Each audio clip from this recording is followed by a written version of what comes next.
Moravia with Max Sutton. And Max, week- obviously, no games on Right. Shavuot. Was it week 4.5? Yeah. Something like that. We haven't played practically a month, it feels like. We're in the weathers of Seattle. That's what it feels like. We have a big Memorial Weekend matchup this week. We'll talk about your. We got lucky enough to get one game in there. The Ducks played against Raw. Wasn't easy, by the way, to get that field we got the ready. Field, we found some new soaking materials that really worked out for PetSmart. Yeah, and the truth is, the field ended up being great. The field was in good shape at the end. It was windy. It was almost an exact continuation of week 1. 1 month later. 1 month later. Same playing conditions. Go figure. Before we continue, in 2 weeks from now, I believe you could place bets. The Monmouth racetracks on YMSL games. They'll be available there. Yeah, be available. So if you want to place bets on games, I don't think any actual players could, because there could be tampering involved. But they're going to be gambling in the Monmouth racetrack for the YMSL games. All right, I'm sure you'll see some action over there. Why not? I could come up with some names. I'm not going to say it, but whatchamacallit. Now on to our game. So this is a pivotal matchup, because it made a difference. This is the Ducks versus Raw. Correct. Ducks versus Raw. This is game 2, continuation of week 1. So for the Raw organization, if we pull out a win, we get a sweep. You get a head-to-head with 500. Yeah. And for the Ducks, both coming in 2 and 3, by right? The way, And the Ducks don't want to get swept, and they don't want to fall behind the 8-ball, you can say. Off the bat, I'm going to run through the game. It was a pretty quick moving game. For anything, I got to give credit to both Leo Kazan and Ralph Tuna Sutton. Actually, they were on the other teams in game 1. That's right. So this could be the first time ever that in a regular season 2 teams swap pitchers, because how often does it happen that they split the schedule? Yeah. So pretty cool. But tip my cap to Leo. Facing him, his changeups were getting guys off balance. He was throwing that really like a real changeup, like a really extra slow, like almost an ephus pitch in a bunch of counts, and it was getting guys lunging. We came out scoring a run in the first inning. Joe Greenberg led off with a double, and then we played small ball. Elliot Sacca moved him over on a sac fly ball to center. Joe's speed got him to third, and then Mo Casson hit a sac fly to bring him in. So that's how we got 1. That 1 turned out to be a big 1. Tuna, you got to tip your cap. The kid really pitched. I mean, I know it was windy, and I know the field was soft, which was really conducive for great defense. Well, he definitely, I saw him when he was warming up. He definitely came in with some extra. Yes, he had more heat than he did the first time I saw him. Yeah. I mean, maybe the threat you gave him that, that Moses is coming in. On the mound. I was going to be on the mound. It could be one of those, but he definitely was throwing with more heat, and he was throwing with more precision. He was throwing inside, outside. He was actually doing stuff. So I'll tip my cap to Tuna. And again, I'm going to say Leo pitched well as well. We were up 1-0 for most of the game. We went up 2-0. Isaac Mino Dweck into the wind coming in, crushed the ball. Yeah. Really, really crushed the ball. Batting righty. Yeah, by the way. Who would have thought? Everybody sees him, and they always look at me and go, isn't he a lefty? Like, everybody gets confused. But he really took the ball for a ride, a leadoff triple. Full-time righty now, by yes, he doesn't want to go lefty. And then, you know what? Credit to Leo. He got the next 2 batters out, and he got Joe Greenberg, and the runner on third, 1 out, popped him up. So put Elliot Sacca in a really clutch spot, because they could have stranded a runner on third with nobody out, and Elliot Sacca hit a really nice rope to left center field for a 2-out double to bring home that run to go up 2-0. So that was a really big hit. From there, Henry Shalom had a really nice day. Playing short center. Playing short, which was interesting. Yeah, that was a funky move they made. I don't know if they can keep it that way. It's the whole Shalou factor that everybody's going that route. Because they had Harry, I guess, feels more comfortable at third base, Harry Braha. We'll bring him up. And, Henry looked good. He was moving around a lot in short center. I don't know if that was strategy. He was a little uncomfortable. Maybe, I don't know. Like, I know when guys were up at the plate, he was like 5 steps over, 5 steps, maybe trying to play with people's heads.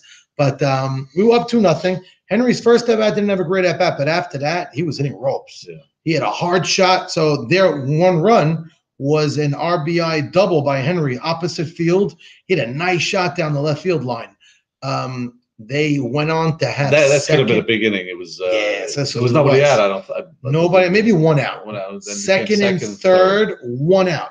So now I'm going to pause on that. They had one situation earlier, first and third, 1 out with Erwin Cohen at the plate, their leadoff hitter. Erwin could hit. He had a pop up on the infield, and Ralph Tuna Sutton made a really athletic play. Yeah. This is where people take the athleticism and the defense of a pitcher for granted. Sure. That was a pop up that was almost in foul ground. It was like fair territory. And he made a diving catch. You have an older pitcher that doesn't go for that. The guy gets another chance, fly ball, they score a run. Tuna made a great play, really made a great play. Dude. And then the next guy was either Eshko or ABJ. He flied out the right on Yes, ABJ, and then hit a nice line drive to right field that Ruby Saka made a really nice catch to end the inning. The big question was, what was Ruby even doing? It was on the right field line almost. He was almost playing there. But you know what? Ruby's got wheels. So he got on his horse, got to that ball, made a really nice play, like a basket catch. Yeah, it was a very nice catch. Potentially a game saver. Now, fast forward, after Henry got that hit, we said an RBI hit to make it 2-1. The Ducks had second and third, one out. And we're in the sixth inning, I think.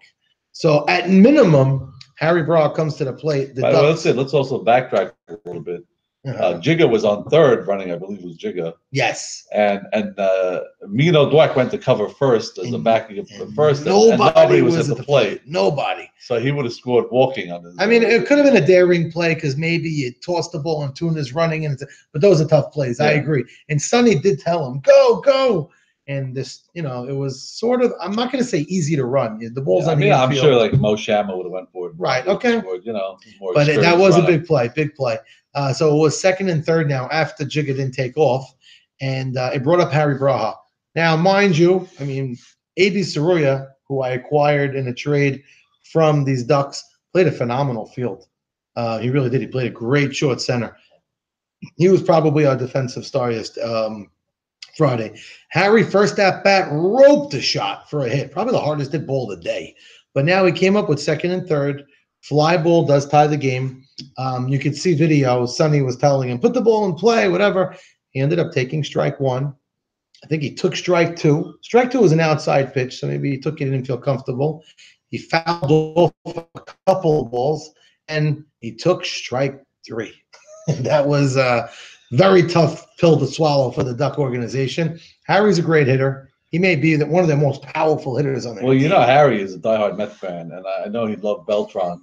So I think it was shades of who's imitating one of the Super Bowl players. Leave the bat on the shoulders. I don't know if it was an Adam Wainwright curveball, but their team, all their jaws just opened up, and so did our teams. And then to get the next guy out, I don't know who was up next. I forgot it at this point. Oh, Sonny. Sonny came up, ended up grounding out to Morris Castle. But there was another big play. You talk about hard hit balls. Probably the hardest hit ball the day was by Eric Greenberg. Oh my goodness, that might have been in the fifth inning, or yes, it was 2 out, nobody on. Yeah, but at the end, he was the tying run. It's true. He clocked the ball to left center field, and stand-up double. And I think he ran straight to second, maybe. He bypassed first base altogether. Right past Tuna. So right past Tuna, exactly. So Michael Solomon was shouting, "Give me the ball! Give me the ball!" So I mean, nobody even argued. It wasn't even like everybody just put their head down. Okay, I guess he missed the bag by like 4 feet. But he really, I gotta give the kid credit. He really took the ball for a ride. That could have been a big play. He's a 10th hitter. He would have had top of the. Yeah, maybe he's the 9th hitter. Either way, would have the tying run on second score, and I'm sure they would have used a runner. Could have been a speedy guy on the base with 2 outs. So that could have been a pivotal play. It was the 5th inning, like you said. Right. So that was the game. Now it put the Raw organization with 3-3. So we're nobody's in great shape. It's too early in the year to know who's in good or bad shape. But the Ducks now are. Yeah, Ducks are 2-4. Clearly having offensive issues, but they had a lot of opportunities that they just could not get that big. They did. They had first and second, nobody out once also, and it was when it was a run game. They didn't move the runners over, so that they did have opportunities. Our defense played well and Tuna pitched well, and that's it. It was a low-scoring, quick game. I mean, thank God we had some action going into Shavuot. We had a little. It was good to get. I mean, it was some guys didn't play in 12 days almost, so it was that's an advantage our two teams have now. I mean, I'm sure they're not too happy that they played, but at least we played, and we feel like we're in the. Right. So now you two are on par with the other. Exactly. Now there's just one more match of that right. made.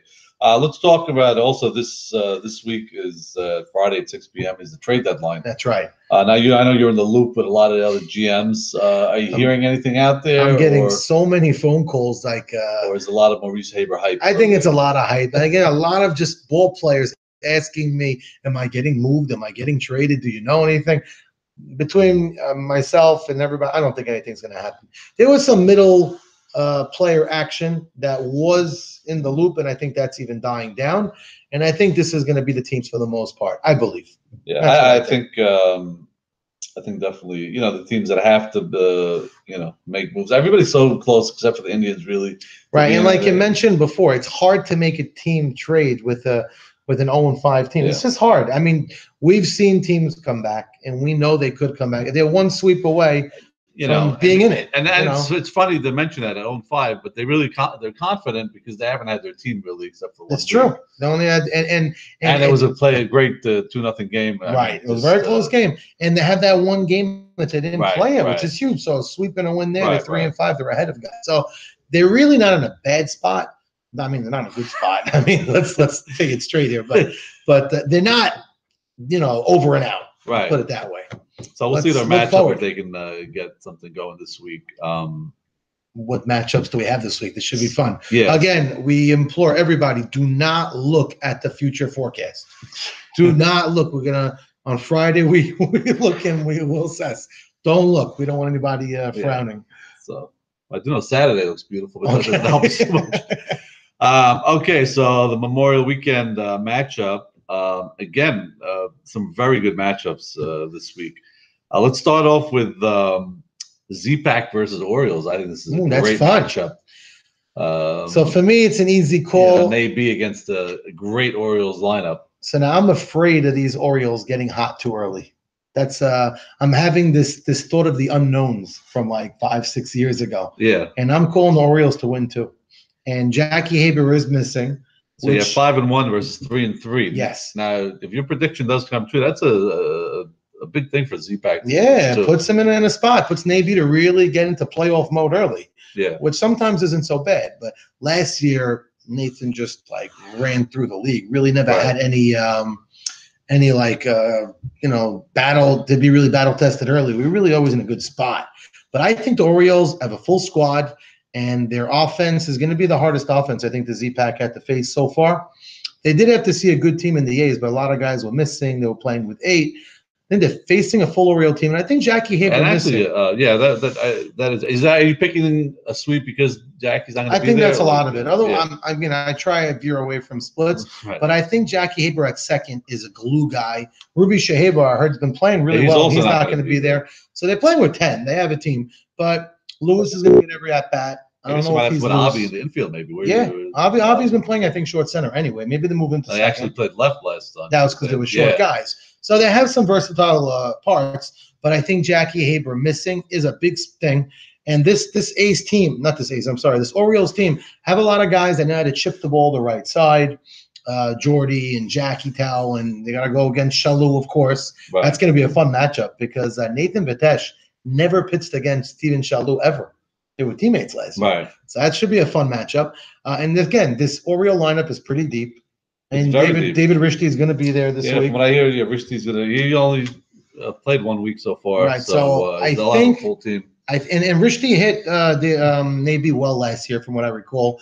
I think the Orioles are going to get it, and I think the missing of Juber, they call him, with Jackie Haber, and Ruby is going to definitely help. I'm not saying it'd be blowout, but I think Maxie Deed's going to have an easy time against this lineup.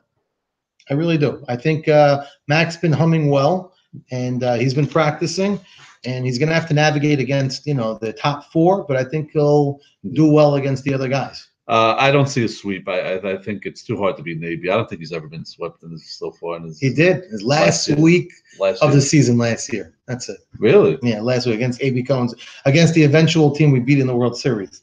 They swept us. I mean, we were a little short-handed, but it happened. Right. Well, I don't see it happening again. So I see a split. So I think last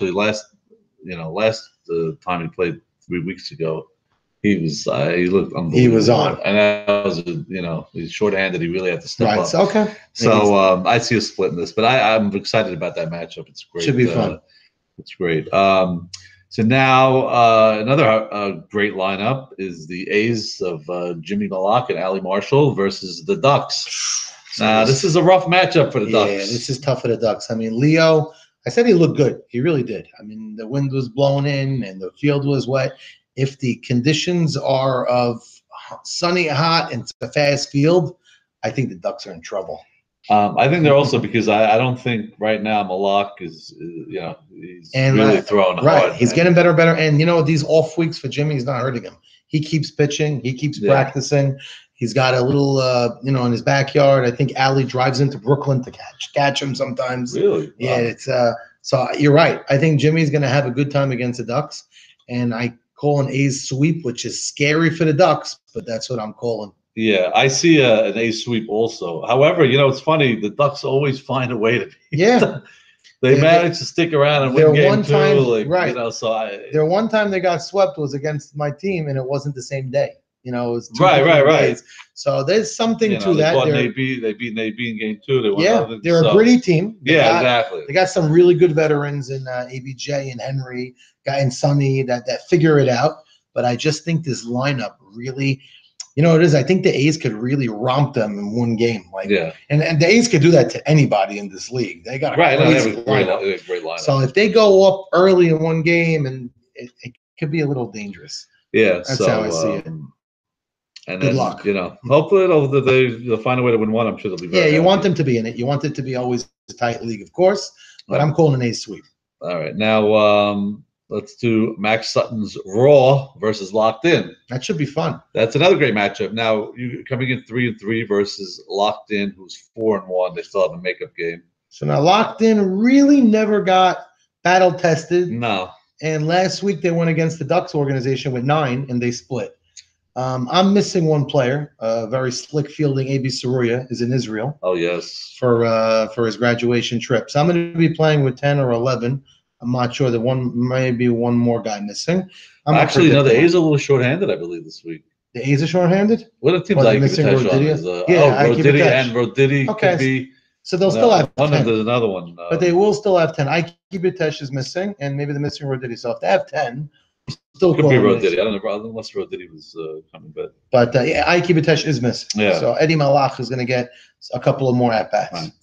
Right. Okay, so... But my matchup. So you're missing Ike Saruya. Well, that's I'm making up the middle. Yeah, it's up the middle. Svivolinski might be there, or maybe I'll put Mocass in there. We're figuring it out. I'm confident. Sam Cheering. Yes, he'll be back. Now I'm very confident, and I'm not taking A.B. Saka lightly at all. I mean, any team that has A.B. Saka and Mo Shama, you better come to play. Let me just tell you, Sam, if you're watching, the game is on Sunday. Despite if they tell you Monday, it's on Sunday. I just want to make sure. It's Sunday game, 9:00 start. Yeah, we'll figure that out. We'll confirm that. Yeah. So again, we mentioned Locked In really hasn't, at 4-1. It's really we don't know. It's an interesting 4-1 what they're made of yet. So it's one of those teams that. Again, I have to always be positive on my team, so I'm not going to give a prediction. So, what do you got over here? This is a good matchup, but. I'm worried about that up the middle. Who's going to play? Who's going to fill in now? So Mokassin or Svivolinski. Mo is second base. Right. Svivolinski will probably be up the middle. You know what? He's held his own when he's been there. He probably made one of the best plays of our team this year against Jack Abadi. He had 100-mile-an-hour shot up the middle, so he made a great play. Yeah, and he has a good bat too. So I'm pretty confident with our team. We're going to miss AB, and he brings a lot to the table, this kid. But yeah, I'm still confident in our squad. I see a split in this matchup. Okay, fair. Locked In. Again, if anybody's going to sweep, I think it's going to be Raw. So they'll, I'm in. But Locked In, if they come in, they got to really prove themselves. They got to show. Right, a lot of teams are not really confident in the. So the Locked In team, some people are talking about their defense. I haven't seen them yet, but I will tell you, just looking on paper, they have a team that could hit. Yeah. Everybody could hit on their team. Maybe no one guy who stands out, but their 10-hitter could hit. Like they have a deep lineup. Well, their infield's pretty great. Yeah, I don't know who's at third. I don't even really know. Is it Charles Harari? Is it Robert Tobias? I think they moved Tobias to third full time. He's officially there full time? So you have Mo and Jaime and okay, so Nathan Towell's the left fielder. And Bub, I heard, is playing great in right. And Jamie, we haven't seen him really Center much field. in center. So And first base is Jody. right. So Jody's been playing really well at first. And of course, AB pitching. So you got. He's gonna always keep you in a game. So it's he had one bad game last week, but AB's always coming to battle. That's for sure. Yeah. And we got one more matchup, which is a huge matchup. This is a rough one. This could probably be the matchup that either brings a team in it or just officially puts the nail in the coffin. Not a great matchup if you're Indians fan. I hear you. But again, great pitcher going up against A.B. Cohen's Indians versus Dem Bums with Jeffrey Saka. Dem Bums came in the last matchup. They were hot. Oh my goodness! Jack against my monster team. Day. I watched them hit, and not just Jack. I mean, Jack was off the charts, but player after player was tattooing the ball. Yeah, I'm sure A.B. Cohen has been, ready. But he better be ready because this is a lineup that if you're going to come ready to pitch, this is it. This is a big lineup. These guys could play. The hope you have to give, Jeffrey Saka really hasn't found his groove yet. He hasn't been on his Jeffrey Saka game yet. I think he's still trying to figure out his slim body. Maybe he's used to a little bit weight behind his fastball and maybe he lost a little miles per hour because he lost 35 pounds. Could be. But that's the only hope I would give the Indians, that if their offense somehow clicks. Well, that's another hope. I think the Indians have a full squad, so that's probably the first time. I'm going to predict Mo Mala plays center field. Oh, I think he's definitely playing for center field. And this could be a position for him in the future as a drafted pick. No, 100%. He's a great athlete. He's an athletic guy. Who plays third now? Is Jack or no? Yeah, maybe Jack Jamel will be at third. Billy Mizzen left. So this suddenly got so much better now. Suddenly elevate your outfield. And Jack Jamel is no slouch at third. Right. I mean, you could do it. So I think let's not forget. I mean, you have Eliezer still in that team. Yes, he's. They're gonna have to have the veterans. I don't want to say old, but the ageless veterans really step up. Right. The guys like Eddie Michon and Svi Goldberg. You still have Eddie Svi. I just want to. Now, could Eddie Michon and Svi Goldberg? You still have A.B. Dweck. I mean, it's now. Could Eddie Michon and Svi Goldberg and A.B. Dweck have days against Jeffrey? I think they can. They could. They definitely. So if they're going to win, it's going to be in a higher score affair, and that's hard for me to say that with A.B. Cohen on the mound. But this Jacobati team, if they're going to be hitting the way they hit, and they're going to continue swinging the bat, Sal Fallis, Jacobati, Solly Towel, Solly N, and Solly S. These guys are really stroking. They're going to have to win game one somehow. I don't think they're going to win game two if they lose game one. I'll give you that. I don't think they're winning game two regardless. But the problem, both pitchers are really, get hit in game two. So AB's MO now, he's been getting tired in game two. Yeah. And, I mean, maybe his legs are under him a little bit more after pitching. But again, I think if they win game one, they'll be so confident. They might be pumped. Yeah. It might last an inning or two. No, the only way they're gonna have hope is if they come out big in game two, score 6 runs in the first and get this team down. But Jacobati's not gonna keep his troops dead. No, if Dem Bums comes out with a 4 or 5 run lead game one, trouble. It's a very big problem. I mean, a prediction. I'm gonna go the easy way. I'm gonna predict them Bums to win too. It hurts, but I don't like their chances either. I got to be honest with you. So it's. I really hope I'm wrong, and I hope they can find a way to win at least scratch a win. One. It's funny. Even if they lose game one, the Indians, they have to be positive because of this game that they didn't play yet. Yeah. So 2-6 is not. I mean, it stinks, but it's you still have hope. You know what I mean? 0-7. I mean, I think everybody's gonna. Actually, if they split, they'll be 1-6. They'll be one. No, I'm saying, but then look at that other win. Game. So if you look at that makeup game as a win somehow, some way, if you look at it, we've seen a grip and a rip. It was 2-6 with A.B. Saka on the mound. Not the greatest of teams behind him that year. Very good team, but like a solid team, and they went on a run. If you can go on a run, A.B. Cohen's the type of pitcher that you can go on a run with. Right. So I mean, they got to find a way to win a game here because 0-7 is disgusting. The only problem is if any of our predictions come true, if we stick to the plan, you'll have really still the Indians and the Ducks will be sort of in the basement. Yeah, which is a problem. And then the other team that would be like a Z-Pack with 3-4 wins left. It's going to be. The question is who didn't play each other yet. Yeah. Some of those this is why sweeps do so much because you get that head-to-head. So if you're 1 game up on a team with a sweep, you're 2 games up. It's really huge. So that's why. The funny part about it is the Ducks play the way if the season ended now. I think the Ducks play the Indians in the last final week. Really, that's actually not good for both of them. That would kill them. But it's good for one if they're one game behind the final playoff spot, and the other guy's got to go into an AB. You know? That's true. Now, interesting thing you have here is where they're going to play that makeup game. They're going to have to figure out a way to get it in faster sooner than later. Yeah, I know Friday is not so much an option for logistical reasons. Right. But do you go 3 in a day this week? Well, it's going to have to be sooner or later. Yeah. Do you do it this week? Do you do it next week? No, we're going to have to figure it out next I guess schedule makers, it's not easy to do, especially with the way the weather has been. But that's really it. That's the landscape. I mean, if our predictions hold true, it makes the league a little bit, I don't want to say boring, but almost like sets people up. Yeah. But we're never right. But we're never right. And, you know, it's just, anything can really happen. They're going to change so much. And, my goodness. 1 sweep. That's the amazing thing. 1 sweep one way that we were wrong on, forget about it. Everything changes. Like between my matchup, let's say, if somebody sweeps, someone's looking at the bye. Someone gets swept, you just. I mean, it's like, even let's say the Ducks find a way to sweep. That would make the A's what? They're right in it. What would the A's? Then they'd be ahead of the A's. Yeah, they'd be ahead of the A's, and then you start talking about. What's the A's record now? They're 3-3. Oh, they're 3-3. Yeah, you better believe it. If the Ducks win too, people start talking about players on different teams that, they're going to make the playoffs or not. Yeah, you know what I mean. So it's really the A's are, really right in the mix. And that matchup is tremendous. That A's matchup is really, really for playoff implications on the bottom rung. If the Ducks better come ready to play, this could be the Ducks season in a way also. Now the good thing is if the Orioles sweep like you say they will, right? Z-Pack. That's probably the best thing that could happen to the league. Actually, if they keep winning. Yeah, that's what we want. You have Z-Pack right in the middle. You have everybody's right in the middle. Let them take the 1 seed with 3. Right, a couple of teams fight for the 2 seed, and everybody else is just fighting to be in the playoffs. Yeah.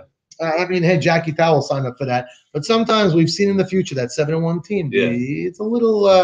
It's not the easiest thing in the world to be that top-heavy team all year. Could you carry it the whole way through?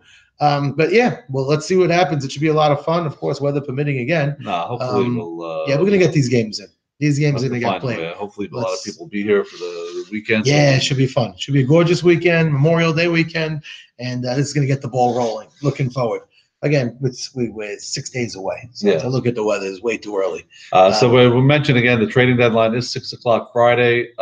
Probably, who knows? We don't know if anything's going to happen, but something could happen, but we'll find out. So, all right, we'll see everybody at the field on Sunday, and happy Memorial Weekend. Happy Memorial, exactly. Enjoy your week. Welcome back.